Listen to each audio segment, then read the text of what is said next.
Tak dobrý den, vítám všechny přihlášené na našem stánku společnosti Wolf System, která dodává na evropský trh už 60 let a na český trh 30 let kvalitní dřevostavby. A jsou tady se mnou dva kolegové, Karel Mika, obchodně technický ředitel, který má na starosti kontakt se zákazníkem a prodej. Čau, Karle. Čau, Radku, všechny vás vítám, dobrý den. A Tomáš Peterka, šéf oddělení dřevostaveb. Čau, Tome. Čau, Radku, dobrý večer. Já tady dneska budu spíš jenom zodpovídat nebo pokládat klukům všeteční dotazy a případně dotazy, které nám vy budete posílat, takže na ty já se nejvíc těším a nešetřete nás. A já jsem Radek Bartoš a jsem obchodně technický zástupce a tady s Karlem oba dva máme za úkol provést klienta, který se zajímá o naše stavby celým tím procesem od první schůzky až po předání klíčů od hotového domu. Tak a my jsme si jako téma dnešní prezentace zvolili jak na stavbu rodinného domu bez starostí a bez více nákladů, a ne časová osa od studie po kolaudaci. Tady vás chceme nechat nahlídnout trošku pod pokličku těch procesů, které se dějí od toho prvního okamžiku, kdy se setkáme a po celou dobu, kdy pro vás připravujeme ten projekt toho domu a potom následně realizujeme. A chceme vám to říct proto, aby z toho vyplynulo, kde jsou takové ty krizové místa, kde můžou vznikat nějaké skryté náklady, kterým se všichni chceme vyhnout.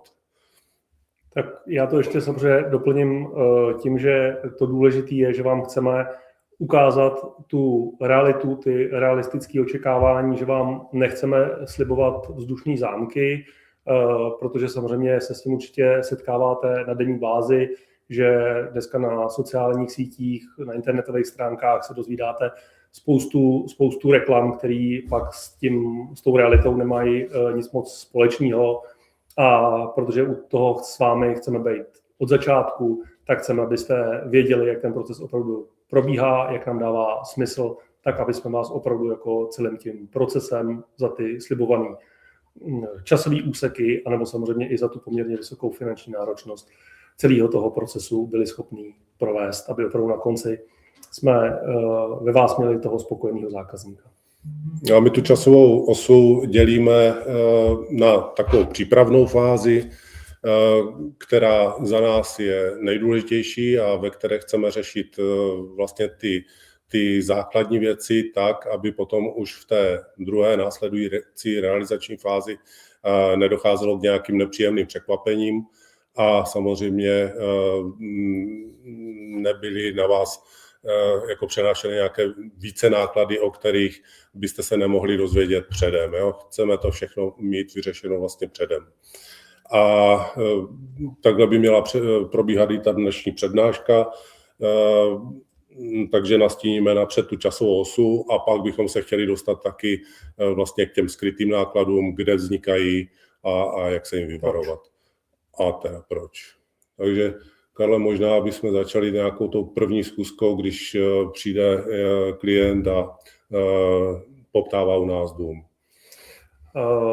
Tak já to možná řeknu, že to není vždycky jenom ta první schůzka, může to být víc těch prvních schůzek, než se dostaneme samozřejmě k nějakým prvním skicám té studie toho projektu.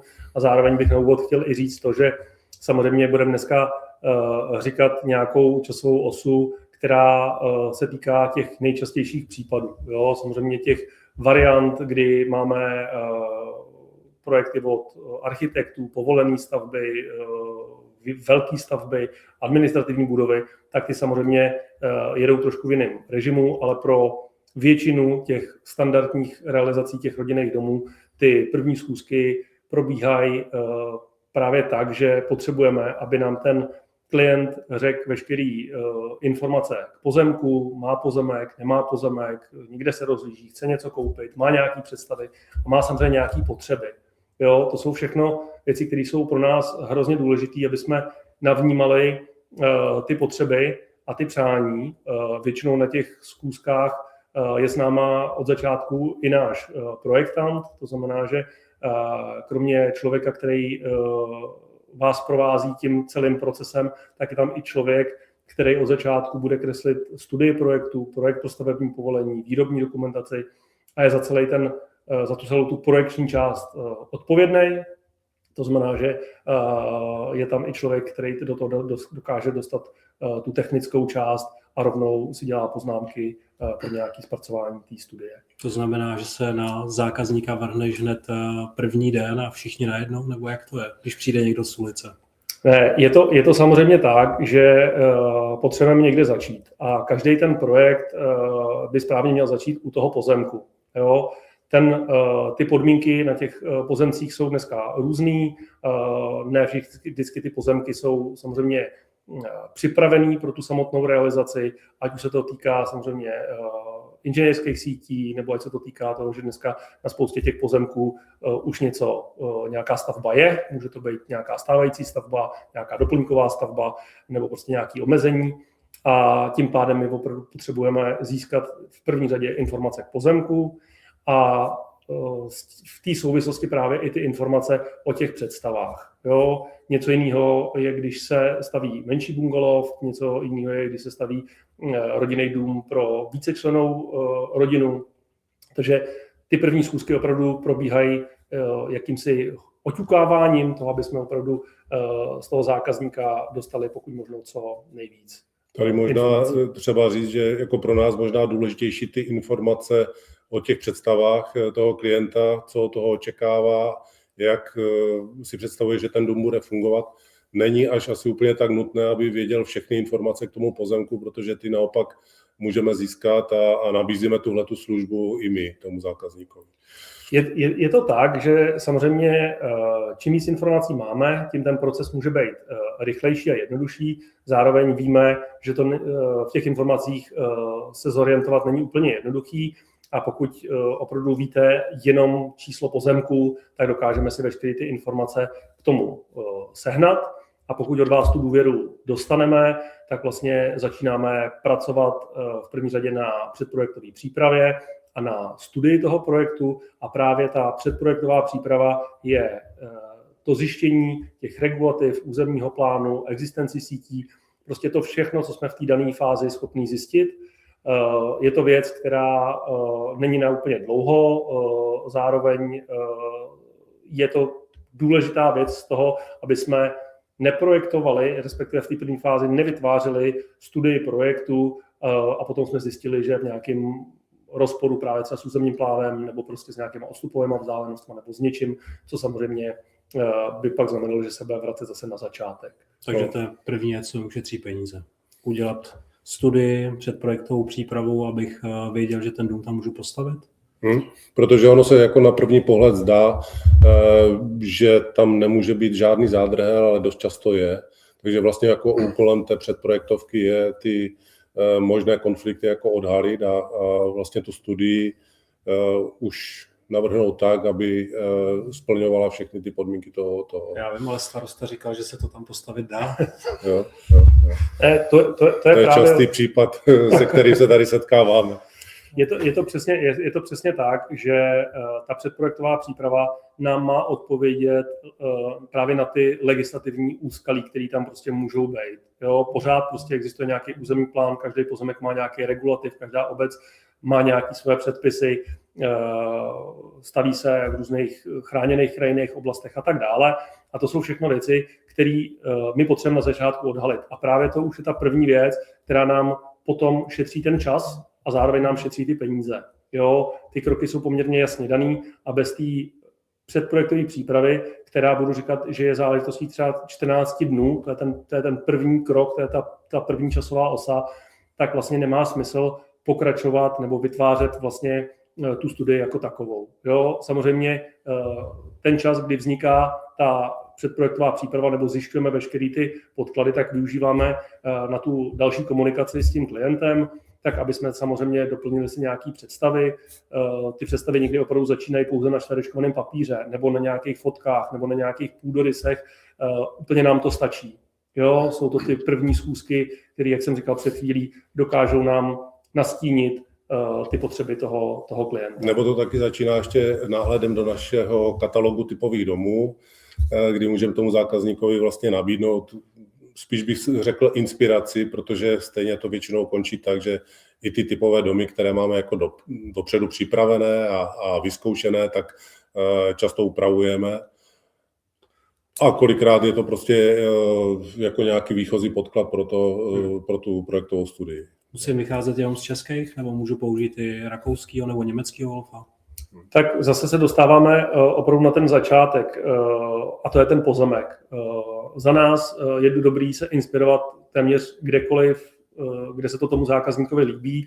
Těch vlastních projektů máme opravdu velkou řadu a je možný z každého projektu si vzít, co se tomu zákazníkovi konkrétně bude líbit, a my potom, ať už kriticky nebo nekriticky, dokážeme to zahrnout do toho návrhu té studie, toho projektu, právě s ohledem na ty regulativy, anebo na ten pozemek, anebo samozřejmě na ty stavební předpisy a v neposlední řadě samozřejmě i na ty potřeby, které jsme si na začátku nějakým způsobem definovali. A to nemusí být jenom samozřejmě počet místností nebo orientace domu ke světovým stranám, ale samozřejmě třeba preference na technologie, velikosti oken. To jsou všechno věci, které samozřejmě v tom projektu musí být. Takže opravdu, když se vrátím k té jednoduché odpovědi, ano, můžu se inspirovat opravdu kdekoliv, čímkoliv. Protože ten pozemek, každý je jiný, máme jiný sousedy, máme jiný regulativy, tak každý ten projekt by měl vznikat opravdu s přihlédnutím k tomuhletomu. Dobrý, takže jsme se potkali, navnímali jsme se, zjistili jsme veškeré podmínky pro tu výstavbu v rámci té předprojektové přípravy, potom jsme zpracovali tu projektovou studii. Celý ten proces od té první schůzky, dá se říct, po dokončení a odsouhlasení té projektové studie nám zabral, řekněme, 4-5 týdnů, záleží podle velikosti a složitosti toho projektu jako takového. A vlastně k čemu jsme to dělali, tu projektovou studii? Je to tak, že zhruba ty 4 až 6 týdnů zase průměrně nám zabere ta první fáze. Dělali jsme to právě kvůli tomu, aby jsme byli schopní vám jako klientům odpovědět na všechny důležité věci, včetně samozřejmě nějakého rozpočtu, včetně toho, jak složitý třeba ten povolovací proces bude, jestli tam jsou nějaké výjimky, jestli je potřeba se domluvit se sousedama, jestli je potřeba zpracovat nějaké další projekty, co se týká třeba přípojek inženýrských sítí. Prostě to, co nás bude v tom ostrém projektu, v tom, nechci říct úplně dohadování se, ale v tom procesu, kdy projektujeme a běháme, dneska obrazně řečeno běháme to stavební povolení, co nás bude čekat. Takže je to nějaký podklad vlastně pro tu další práci. Ta projektová studie, na základě toho, co jsi vzpomněl, rozpočet, takže my už jsme schopni udělat cenu, dá se říct předběžnou cenovou nabídku, a je to zároveň podklad pro další projektování, jak pro projektování pro stavební povolení, tak potom i pro tu dokumentaci, která je daleko podrobnější, a to je dokumentace výrobní a prováděcí. Já vás kluci na chvilku zastavím, máme tady několik dotazů, což je fajn. Samozřejmě jsou tady dotazy o to, jestli vlastně ten náš stream, jestli je z toho záznam z toho bude, určitě se dá pak najít, to je taková první věc, aby některý, kdo třeba nemají čas a nemuseli to hned dokoukávat. Další věc, někomu se zřejmě trhá obraz, nicméně dá se to pak vlastně pustit zpětně, takže tohle by mělo být v pořádku. A první taková zajímavá věc je vlastně, jestli jsme dělali dům o více bytových jednotkách, což teda není úplně co v té časovosti dneska, co řešíme, ale je to jenom taková rychlá odpověď ano. Takže asi 4krát ano a my se můžeme pokračovat dál, protože zatím jsem tady chtěl pochopit tu bezstarostnost a kde jsou kde je vlastně ten důvod těch více nákladů, nebo co mi vlastně šetří to, co jste teď řekli. Tam já možná zase navážu na úvod toho, co tady říkal Radek. Tu dnešní časovou osu jsme si tak jako rozdělili na tu přípravnou fázi a na tu fázi realizační. A ta bezstarostnost je právě v té fázi té samotné realizace.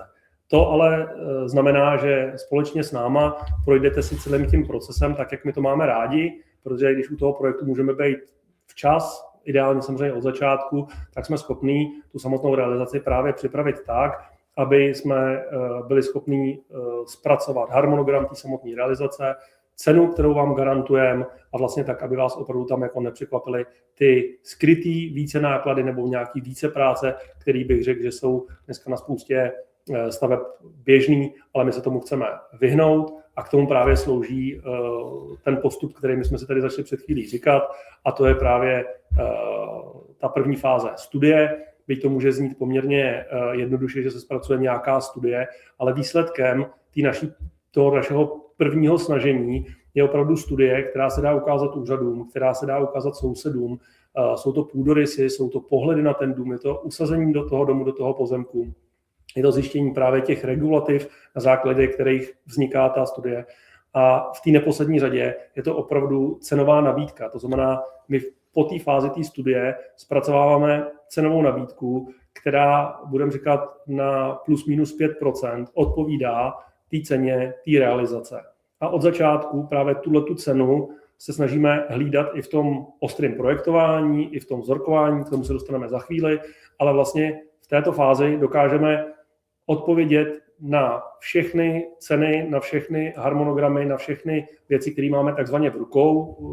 Za chvilku si řekneme, že samozřejmě úřady úplně v rukou nemáme, ale jsou tam zase nějaké předpokládané termíny, ale v této fázi ten klient má opravdu obrovské množství informací pro to, aby se rozhodnul, jestli do té ostré realizace s námi půjde, případně v jakém rozsahu a samozřejmě v jakém i tom standardu. Takže říkal si plus minus 5% a tady ta nepřesnost je daná tím, že my umíme a můžeme říct,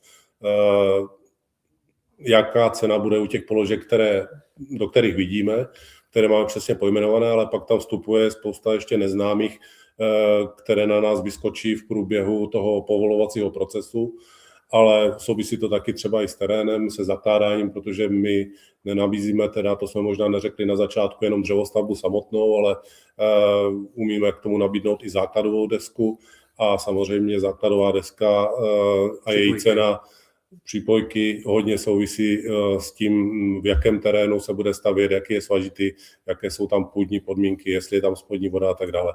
A tyhle ty informace asi úplně na začátku při těch prvních rozhovorech nemáme a dostanou se k nám až formou nějakých inženýrských průzkumů vlastně v průběhu toho povolování a projektování té stavby. Je to přesně tak.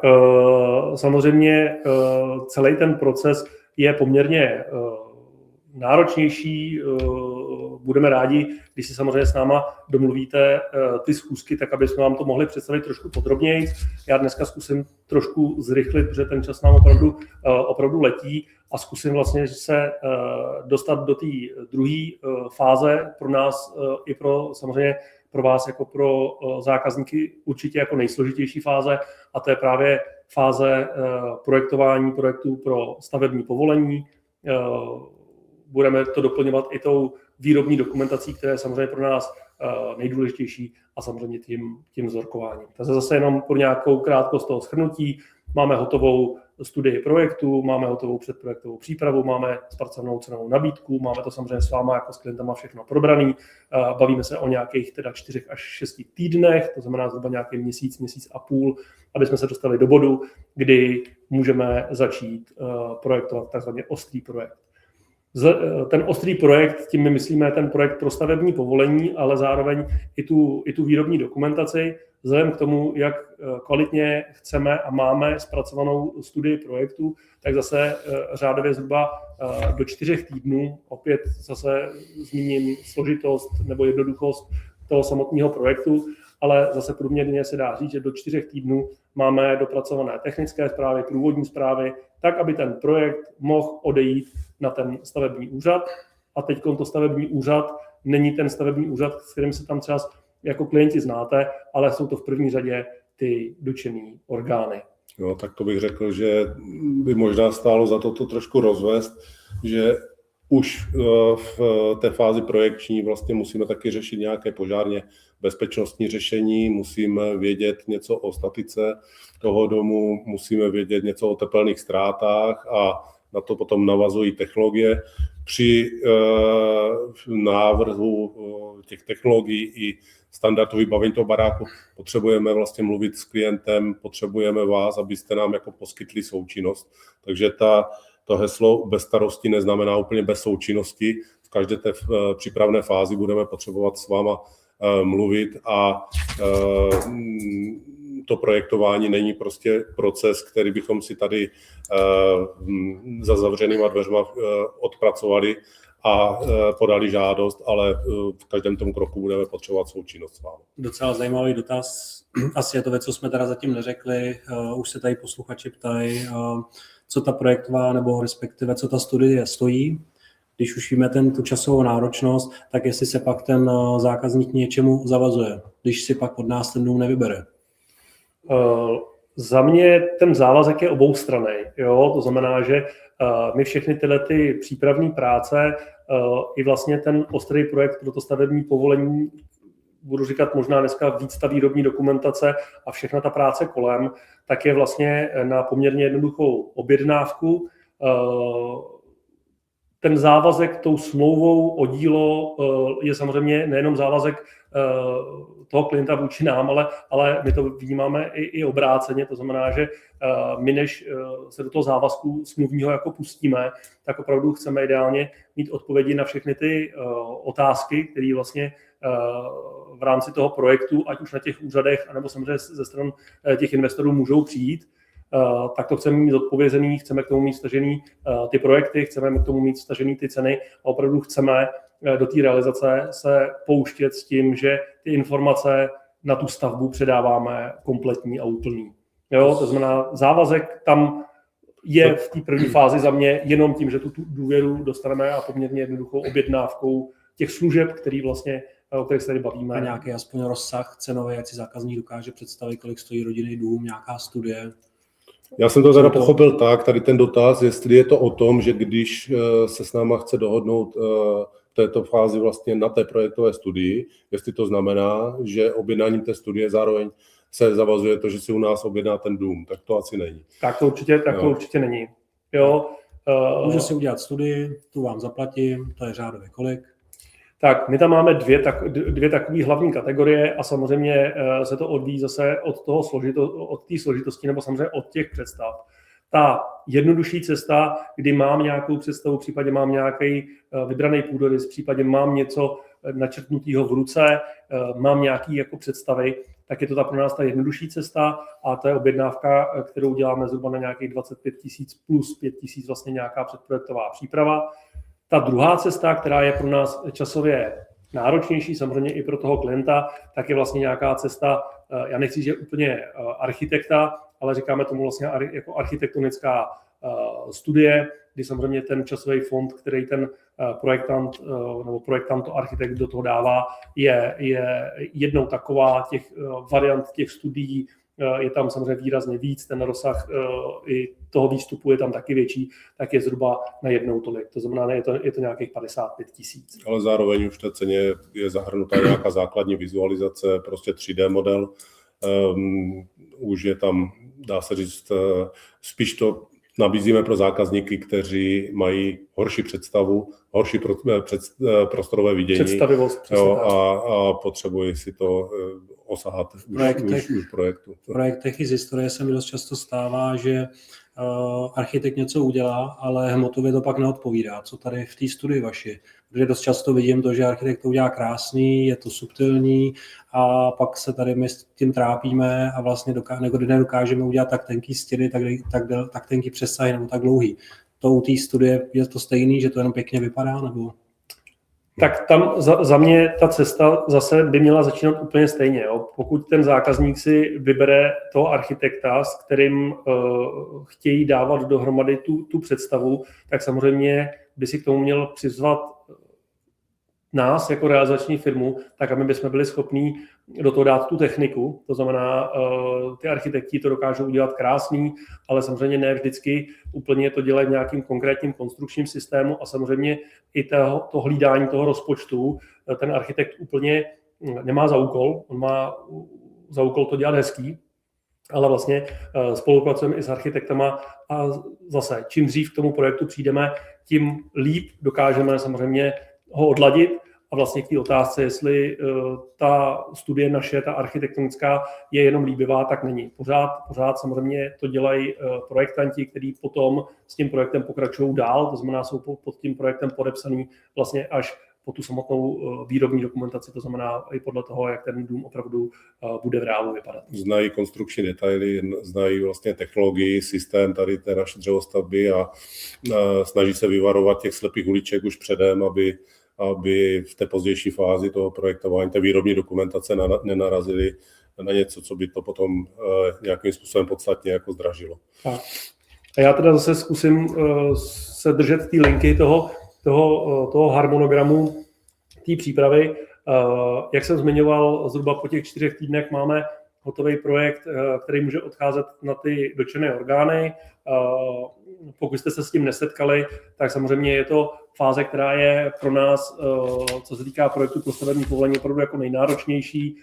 Poměrně hodně se to liší podle velikosti měst, obcí a samozřejmě ty velké města těchto dotčených orgánů mají obrovské množství a ten projekt po těchto dotčených orgánech takzvaně cestuje, to znamená, dostáváme různé připomínky, úpravy, které se do toho projektu zapracovávají. Snažíme se ty klienty tím úplně moc netrápit, pouze informovat o tom, v jaké fázi se ten projekt teda nachází, případně kdo má jaký připomínky, jenom abyste si představili, pod dotčeným orgánem jsou samozřejmě veškerý poskytovatelé inženýrských sítí, voda, elektroinstalace, dneska samozřejmě poskytovatelé internetu, může to být samozřejmě obec, jsou to hasiči, památkáři, těch dotčených orgánů opravdu může být poměrně hodně. A my tady máme z loňského roku nějakého rekordmana, co se týká těch počtu těch vyjadřovaček, kolik to bylo?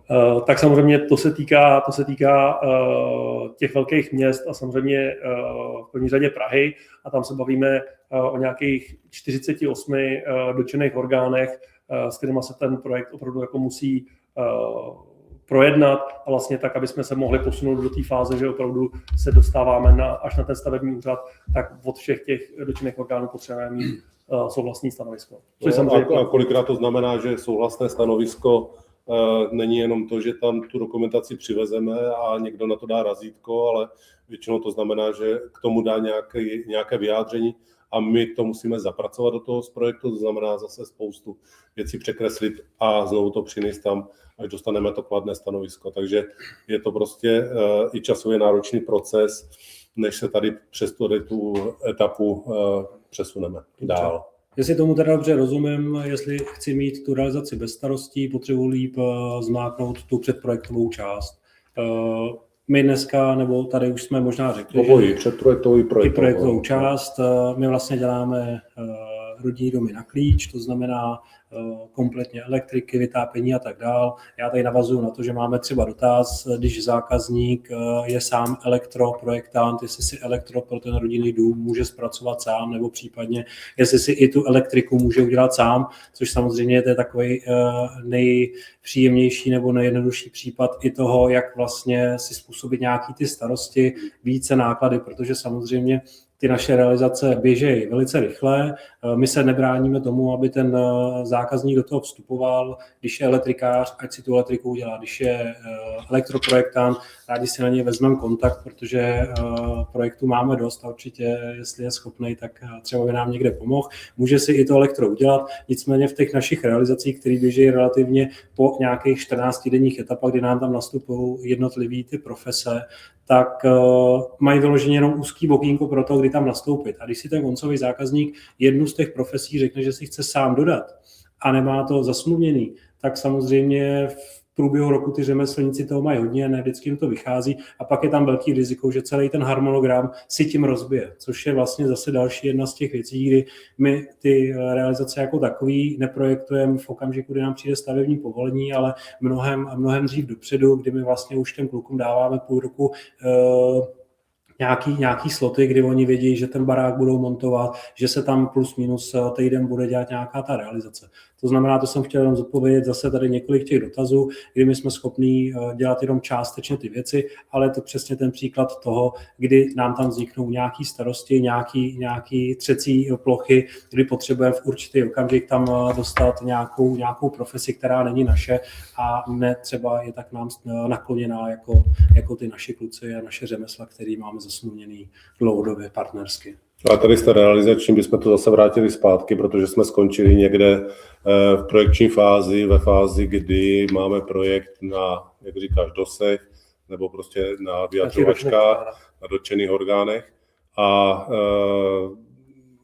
nastupuje fáze, kdy bychom chtěli podat žádost na stavební úřad. Tak, já to tam ještě doplním samozřejmě to, že zase zpátky k té časové ose, tyto dosy zase průměrně trvají zhruba nějaký 3 až 4 měsíce. Jo, opravdu 3 až 4 měsíce, než nám vrátí všechny ty připomínky, případně ty připomínky zapracujeme. Ty 3 až 4 měsíce my využíváme právě, my tomu říkáme vzorkování, jsou to jakési klientské změny, kdy opravdu procházíme položku po položce, ať jsou to okna, dveře, fasády, krytiny, pak samozřejmě ty interiéry. A to jsou všechno věci, které zapracováváme do výrobní dokumentace. Projekt pro stavební povolení si v této fázi žije jakýmsi vlastním životem, ale my pořád pracujeme právě na tom projektu té výrobní dokumentace, aby v době, kdy opravdu ten projekt je ve fázi, že se odevzdává na stavební úřad, my jsme měli pokud možno hotovou výrobní dokumentaci. Ta výrobní dokumentace obsahuje právě výkresy všech profesí, jako je elektro, jako je voda, jako je vytápění. Jsou to všechno projekty, které od začátku děláme už v tom rozsahu té samotné realizace. To znamená, ty 3 až 4 měsíce my nespíme, ale využíváme to právě k tomu, aby jsme dopracovali všechny ty projekty, které jsou důležité pro tu samotnou realizaci. A samozřejmě pro nás, aby jsme byli schopní už, budeme říkat, ty 2 měsíce předtím, než se dostaneme k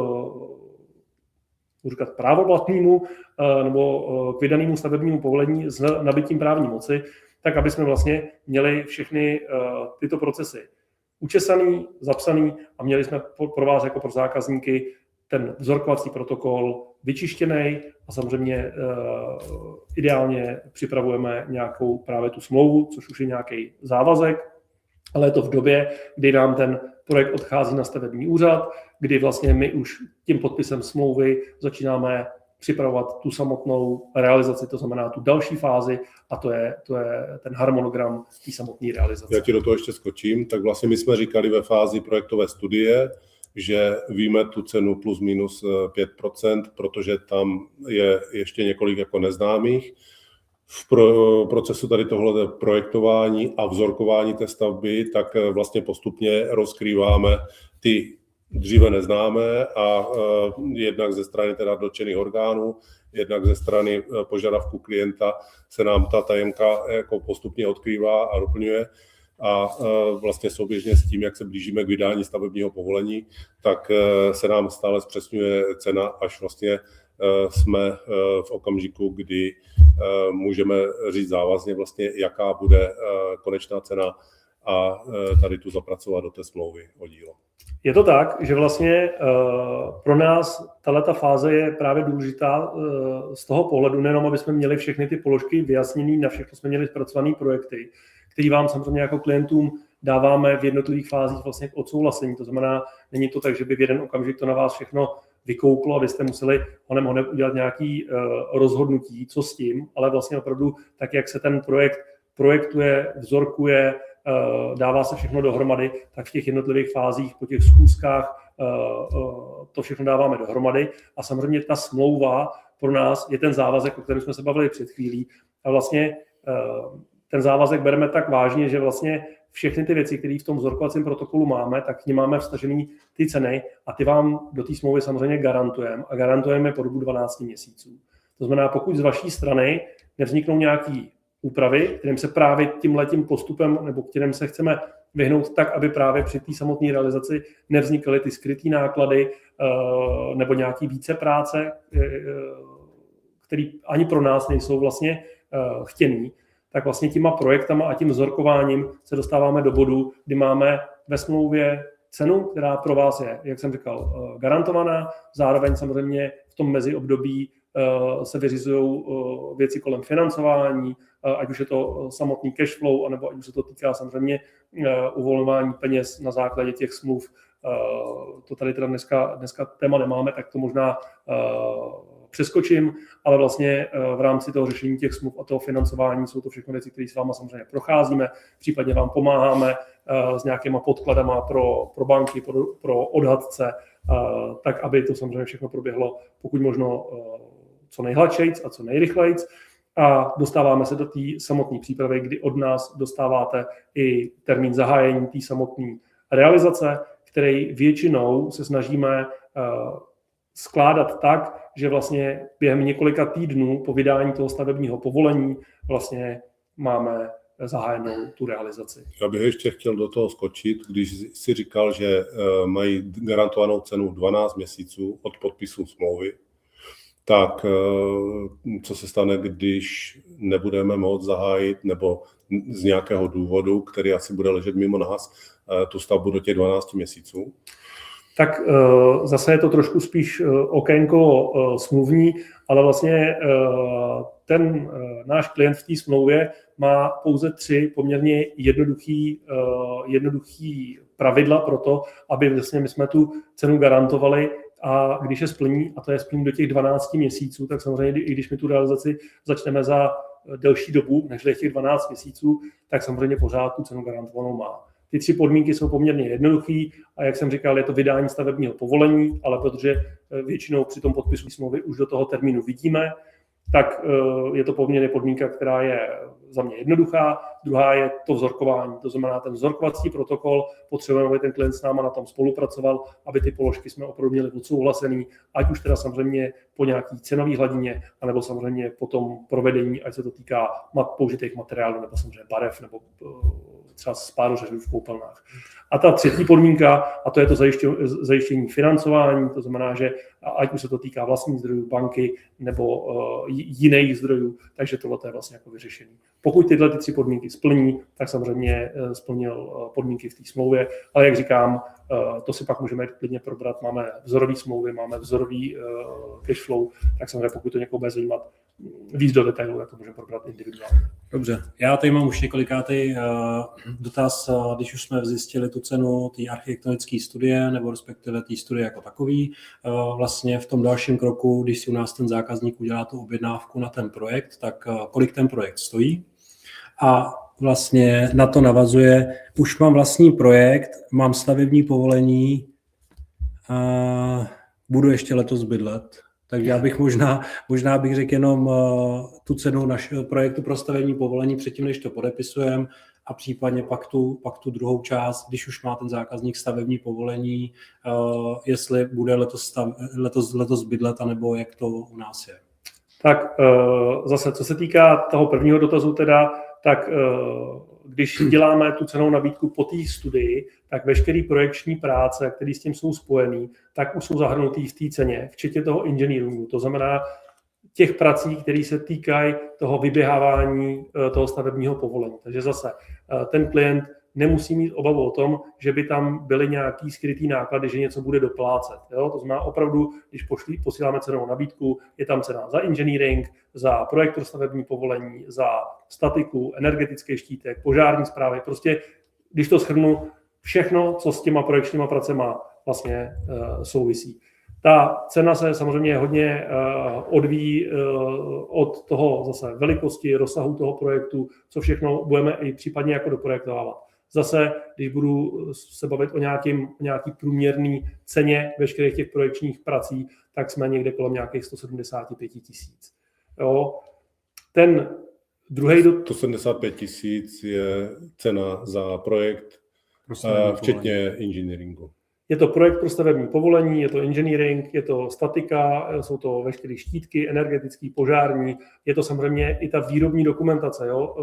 I když to možná zní tak, jako že se mi tady dopracujeme něco málo, ta výrobní dokumentace je opravdu rozkres do všech detailů, kdy opravdu každá ta profese, jak jsme zmiňovali, má vlastní projekt. Ať je to elektroinstalace, ať je to vytápění, ať je to voda, odpady a tak dále. V případě samozřejmě technologií je to zapracování vzduchotechniky, ať jsou to obyčejný větráky v koupelnách, nebo ať už je to celý ucelený systém rekuperace, ať už jsou to klimatizace, fotovoltaiky.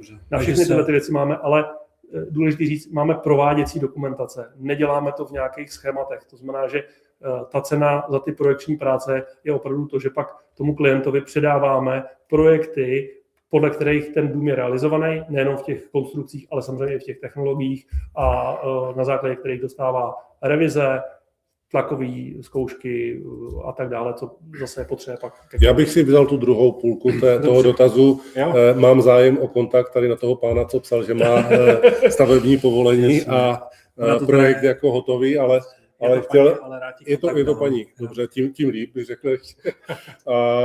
Ale samozřejmě musíme říct k tomuto ale, neznamená to, že můžeme okamžitě podepsat tu smlouvu právě s odkazem na to, co tady říkal Karel. To znamená, pořád je to projekt na jinou technologii stavby a my budeme muset prostě ten projekt přepracovat. Musíme zajistit novou požární správu, protože dřevostavby samozřejmě mají jiné trošku, nebo řekl bych až přísnější pravidla, které se musí dodržet při tom projektování, takže my to musíme v tom projektu zohlednit, musí se přepracovat statika, musí se zpracovat tahle ta výrobní dokumentace a prováděcí. A i když si teda ušetříme tu část vlastně běhání po úřadech, po dotčených orgánech a vyřizování stavebního povolení, stejně je tady prostě spousta práce na tom, abychom ten dům mohli poslat dál do výroby a s tím souvisí nějaké i to vzorkování té stavby. Jo? Takže jsme rádi za každého takového klienta, který tohleto už absolvoval, ale nemůžeme zároveň mu slíbit zaprvé ani časovou úsporu a ani nějaké rychlejší zařazení do výroby dřív, než tady tuhleto dokumentaci zpracujeme. A za jak dlouho tu dokumentaci zpracujeme? Aspoň orientačně. Ale tak zase ten dotaz od paní tam pravděpodobně byl na to, jestli letos bude bydlet. Za mě to možný je, ale má to samozřejmě spousty, ale ten projekt musíme vědět samozřejmě, v jaký kvalitě ten projekt je hotový a zrovna třeba, když jsem zmiňoval před chvílí ty profese, tak dneska určitě jste se s tím setkali, že vlastně se tady slibuje to, že dáte projekt pro stavební povolení na úřad a za měsíc ho máte povolený a za 2 měsíce vlastně můžete stavět. To znamená, že spousta projektů je opravdu jako pouze pro to stavební povolení a dneska ty úřady nepotřebují téměř vlastně jako nic, potřebují na ten úvod relativně jednoduchý projekt, ale všechny ty projekty, o kterých my jsme se tady bavili, kterými zpracováváme právě proto, aby jsme rozkryli ty finance, to znamená, aby tam opravdu pro toho zákazníka nebylo to překvapení a děláme to opravdu jako od začátku, tak tady se vlastně u těch povolených projektů může stát, že ty projekty prostě neexistují a musí se dopracovat a vlastně pro tu dřevostavbu, nebo tak, jak ji děláme my, to znamená, že vzniká v tom výrobním závodě, přijede nám s oknama, přijede nám s přípravou na elektroinstalace, přijede nám opravdu hodně nachystaná, tak v tu chvíli samozřejmě ty všechny projekty musí vzniknout. Takže pokud ten projekt je kvalitně zpracovaný, za mě ta časová náročnost může být zase měsíc, 6 týdnů, prostě něco takového. Pokud se samozřejmě jedná o nějaký složitější projekty, velký projekty, staticky náročný projekty, tak ta doma samozřejmě může být třeba jednou taková. Jo. Tak dobře, když uděláme projekt, to zvládneme za ty 2 měsíce, tak máme kapacity na to, aby jsme ještě letos nějaký dům do výroby zařadili? Určitě máme. Jo, opravdu, co se týká těch výrobních kapacit, tak tam jsme na tom hodně dobře. Pořád se to bude točit kolem těch kapacit samozřejmě projekčních a těch podkladů, který dostáváme. Ty zákazníky, který mají už to vydané stavební povolení, tak samozřejmě vítáme s otevřenou náručí, jak se říká. Je to kvůli tomu, že oni to moc dobře vědí, že mají za sebou obrovské množství práce, obrovské množství rozhodnutí, které prostě museli udělat a samozřejmě to je věc, která nám tady šetří spoustu nervů a času, takže proto je máme rádi, ale zároveň to neznamená, že opravdu můžeme ten projekt vzít a začít za týden stavět. Já to doplním, to je asi ta nejdůležitější věc, na kterou jako jsme všichni tady asi hrdí, že máme po Evropě 5 výrobních závodů s kapacitou řádově 700 domů rodinných ročně, plus nějaký administračky, bytový domy a tak dále. Takže těch pár domů, který do toho přiskočí, se tam určitě vždycky někam nacpou a vždycky máme největší problém to dobře hlavně připravit po té projekční části, takže zase je to o tom, jestli chceme mít barák a realizaci bez starostí, tak tady na tom ty 2 měsíce na začátku musíme prostě máknout, a i když je to dům, který my jsme nedělali, tak máme zase vlastní statiky, kluky, který to kreslej, tak si s nima hned, když přijdete z té ulice, tak si k tomu sedneme, vytáhneme na chviličku statika, ten chviličku bude nadávat, kdo to dělal, anebo třeba ne, bude třeba mile překvapený, ale jsme aktuálně hned schopní říct, že to vůbec jsme schopní zrealizovat, protože mnoho baráků, který nám chodí, tak nám na začátku chodí jako zděný stavby,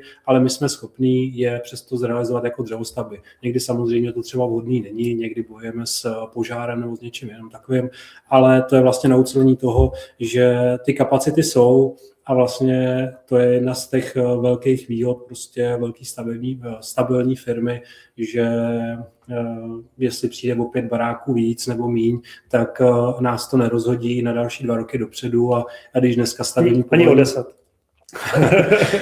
ani o 10, takže když dneska přijde stavební povolení a tady si asi trošku tu polivčičku přihřejem, tak dneska, když přijde stavební povolení, tak my v podstatě do 14 dnů, 3 týdnů začneme dělat spodní stavbu a vlastně hned jak to je, tak tam ty baráky stavíme. Jo, maximálně jenom to rozdělíme, že nám jedou 2 nebo 3 party paralelně, ale ta realizace prostě tady v tom je vyspovědná. Ale za předpokladu, že máme zpracovanou kompletní tu dokumentaci. Jo? Já si dovolím to teď trošku jenom shrnout, aby jsme se mohli zkusit, když tak překlopit, nevím, jak jsme na tom časově. Každopádně zase jenom pro tu opravdu představu té přípravné fáze, zase pro nějaký ten standardní rodinný dům, tak jak jsme se bavili na začátku. Počítal bych zhruba 4 až 6 týdnů na nějakou předprojektovou přípravu a vlastně vytvoření té studie s hvězdičkou, samozřejmě to, jak ten klient bude rychle dělat rozhodnutí, samozřejmě změny a samozřejmě jak složitý ten dům bude jako takovej. Potom zhruba 4 týdny na zpracování nebo dopracování toho projektu pro ty úřady. Potom tam máme zhruba ty 3-4 měsíce na ty dotčené orgány, kdy teda ten čas využíváme právě proto, aby jsme vzorkovali a dělali tu výrobní dokumentaci. Potom ten projekt s těma zapracovanýma připomínkama od DOSů odchází na ten stavební úřad. Stavební úřad má má měsíc na to, aby rozhodl. Tam je samozřejmě otázka, to je to, co v těch rukách úplně nemáme, ale budeme říkat, že má měsíc na to, aby rozhodl. Další měsíc je tam nějaký nabití právní moci, to znamená v těchto 2 měsících my už připravujeme tu samotnou realizaci a jak zmiňoval Tomáš, jsme schopni opravdu do několika málo týdnů po vydání toho stavebního povolení začít s realizací té spodní stavby. Průměrně se bavíme o nějakých 7 měsících od toho, že ten klient s náma začne spolupracovat po to vydání toho stavebního povolení. U těch velkých projektů, samozřejmě u velkých měst, ta časová osa se samozřejmě jako natahuje hlavně z toho důvodu toho množství těch dotčených orgánů. A tady tím je potom završena ta přípravná fáze. Takže vlastně to, co jsme tady asi chtěli nejvíc zdůraznit, že to stavění bez starosti neznamená stavění bez součinnosti, že hlavně tady v té přípravné fázi potřebujeme prostě toho klienta, potřebujeme s ním mluvit, spolupracujeme s ním, dá se říct, na týdenní bázi a je to hlavně proto, aby jsme vlastně odkryli i takové ty kostlivce ve skříni a zjistili předem, ještě předtím, než se začne bagrovat, kde můžou prostě na nás vykouknout nějaké skryté náklady a nejpozději prostě ve fázi uzavírání té smlouvy jsme tady tu informaci dokázali klientovi předložit. Já bych ještě teda, než se do toho pustíme, protože toho času nám už moc nezbývá, tak já bych chtěl ještě poprosit samozřejmě o zasílání těch dotazů. To, co jsme tady nezodpověděli, tak samozřejmě zodpovíme e-mailem, případně samozřejmě budeme rádi za ty schůzky, ať už osobní nebo onlineový. Den otevřených dveří taky. Nachystali jsme si pro vás na únor, hnedka z kraje, 5. února je to čtvrtek, když budete chtít vidět nejenom nějakou vzorovou stavbu nebo jako vzorový dům, tak jsme si nachystali dům, který je v nějaký aktuální fázi rozpracovanosti. Jsme tam zhruba nějaký 2,5 měsíce po zahájení té samotné realizace, takže můžete vidět, jak rychle ta dřevostavba, když je připravená, tak jak opravdu může za ty zhruba 2,5 měsíce vypadat, byť se samozřejmě staví teď v klimatických podmínkách, které aktuálně panujou. Případně samozřejmě, když bude mít někdo zájem, dokážeme nabídnout prohlídku nějakých hotových domů nebo i obráceně nějakých třeba hrubých staveb, jak ten dům vypadá týden, 14 dní po té samotné montáži. No, potřebujeme asi, aby nám ti zájemci o tu prohlídku dali vědět a abychom si rozvrhli ty schůzky a nedošlo tam k nějakému. A aby jsme naplnili trošku dobře, ten čas opravdu letí, tak bych chtěl zmínit ten harmonogram už té samotné realizace, protože ten si myslím, že pro spousty zákazníků je taky zajímavý. Zase si myslím, že tady panuje spousta mýtů, že ta dřevostavba je hotová za krátkou dobu, což samozřejmě pravda je, ale jak ta krátká doba vypadá a samozřejmě v jakém rozsahu a v jaké kvalitě se ty dřevostavby dají dneska předávat, je zase otázka. Určitě jste se s tím zase setkali, že někdo slibuje, že za 14 dní bydlíte, což vlastně taky úplně pravda není, nebo určitě to pravda není, ale tak, jak ty realizace připravujeme my, tak vlastně máme, jak jsme se bavili před chvílí, máme zpracované všechny projekty a i za předpokladu, že nemáme dělat základovou desku, což se nám občas děje. Těch případů není úplně moc, ale vlastně ten harmonogram je poměrně jednoduchý.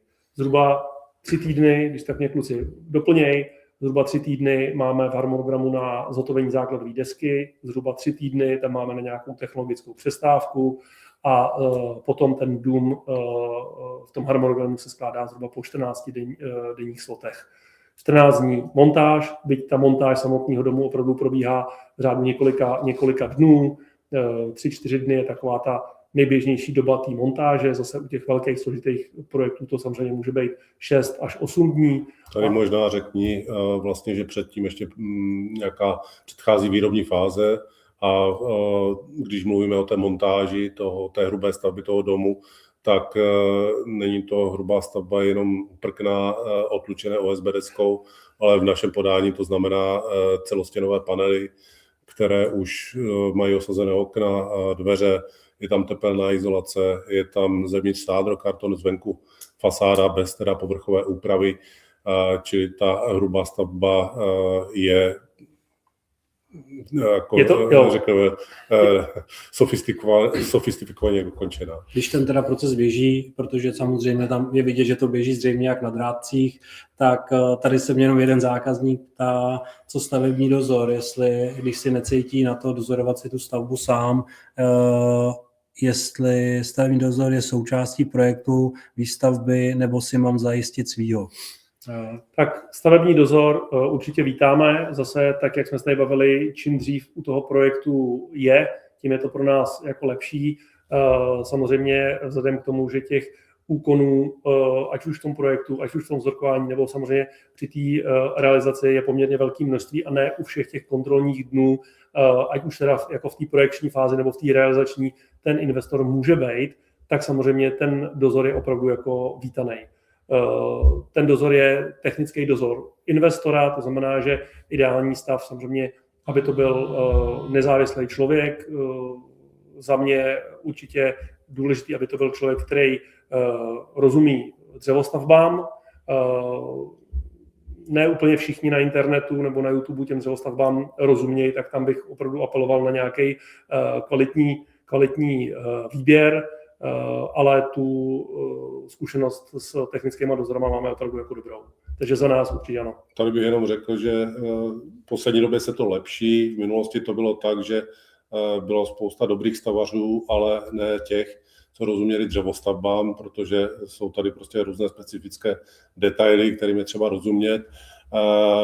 takže zkuste si najít někoho, kdo opravdu rozumí i té dřevostavbě, nejenom všeobecné stavařině. Jo. Zase dokážeme ale i jako doporučit, jo? To znamená, že ten výběr finální, to rozhodnutí jako u všeho bude na vás, ale samozřejmě dokážeme doporučit technický dozory, s kterými na těch stavbách spolupracujeme nebo jsme spolupracovali, ale vždycky je to vlastně člověk, který je váš. Jo, to je třeba zdůraznit, který je váš, protože pokud ten dotaz směřoval na to, jestli je součástí té naší dodávky nějaké dozorování stavby, tak samozřejmě je. My máme vlastní dozor, který kontroluje nás, naše profese, aby my jsme pak ten dům předali v maximální kvalitě, ale samozřejmě za vás by měl někdo kopat. Ale nejradši máme prostě technicky zdatný stavební dozory, kterýma se dá vlastně spousta věcí vyřešit, protože internet masíruje všechny a když si přečtu něco na internetu, není to vždycky to pravý a to správný a ne všechny věci se dělají tak, jak jsou napsané na internetu. S těma mýtama kolem právě toho povolovacího procesu, kolem těch realizací, kolem těch termínů, s nima se setkáváme opravdu dnes a denně. I proto to dnešní téma je nebo bylo takový, jaký je, ale určitě za mě každý ten zákazník má specifické požadavky, každý ten pozemek je opravdu jiný, každý ty úřady jsou jiný, vzhledem k tomu, že opravdu valná většina, možná za poslední 5 let bych řekl, téměř 100% těch realizací, které jsme dělali, byly opravdu jako individuální projekty, byť inspirovaný třeba někdy právě těma typovejma, tak opravdu je dobrý si tu schůzku s náma dát, projít ty mýty, projít ty obavy, projít tu časovou náročnost, v případě pokud ten projekt máte, tak nám ho ukázat, ať se to týká nějaký předběžný cenové nabídky, ať se to týká nějakého termínu samotné realizace. Dá se říct, že na té první nebo na těch prvních schůzkách jsme schopni vám na tohleto odpovědět. Pokud budete chtít porovnat samozřejmě i ty podklady, ty informace, které máte, případně pokud někdo samozřejmě po těch realizačních firmách chodí po těch, ať už takhle online veletrzích nebo na těch fyzických veletrzích, tak samozřejmě pojďte se s náma potkat, pojďte nám ty podklady ukázat a samozřejmě my vám dáme nějaké množství informací pro to, abyste mohli udělat to správné rozhodnutí v tom výběru té realizační firmy. A to je určitě zase zpátky na začátek, že pokud se rozhodnete pro tu realizaci, tak od začátku byste na ní měli spolupracovat s tou realizační firmou, která opravdu by to měla jak projektovat, tak samozřejmě i stavět, protože ten servis, který je s tím spojený, ať jsou to právě ty projekty, ale ty projekty těch výrobních dokumentací nebo zhotovení základových desek, přípojek inženýrských sítí, i ty ostatní věci, které samozřejmě s tou stavbou souvisí, jsou to nějaké ploty, zámkové dlažby, řešení dešťových vod a tak dále.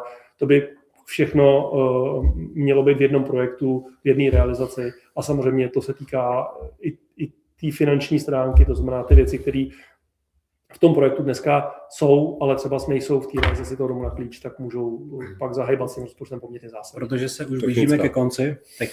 Máme zhruba poslední 2 minuty. Chtěli bychom vám poděkovat za pozornost. Děkujeme za spoustu dotazů, kde my jsme vlastně jich stejně odpověděli jenom třetinku, možná čtvrtinku.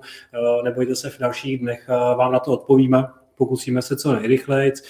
Pozvali bychom vás tady ještě jednou 5.2. na den otevřených dveří a případně vlastně nemusíte se bát nás jakkoliv zkontaktovat. My i ty dílčí věci se vám pokusíme vysvětlit do těch mailů a jestli teda nějaký ten projekt máte nebo chcete příští rok začít stavět, tak už je na čase to začít řešit, protože ta předprojektová a projektová část vám zabere hodně času, ale pak zajistí to, že ta realizace bude bezstarostná a bude to ušetřený nějakých více nákladů s tím spojených a nemilých překvapení. Jo, tak ono to vlastně probíhá podobně jako ta dnešní prezentace, to znamená 99% jsme se věnovali přípravné fázi a co se týká té stavbě samotné, tak jsme to spoukli asi za 2 minuty.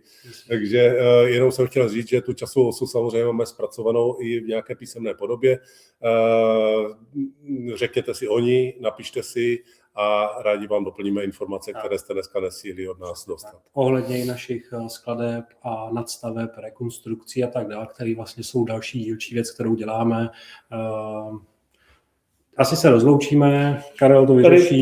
Tady to na nás bliká, že už se musíme rozloučit, takže se rozloučíme. Děkujeme za pozornost. Informací jsme chtěli přidat mnohem víc, ale ten čas plyne opravdu rychle, tak budeme rádi, když nás skontaktujete napřímo, ať už mailem, Instagramem, jakoukoliv jiným komunikačním kanálem. A nebo příští týden stejný čas zase na veletonu.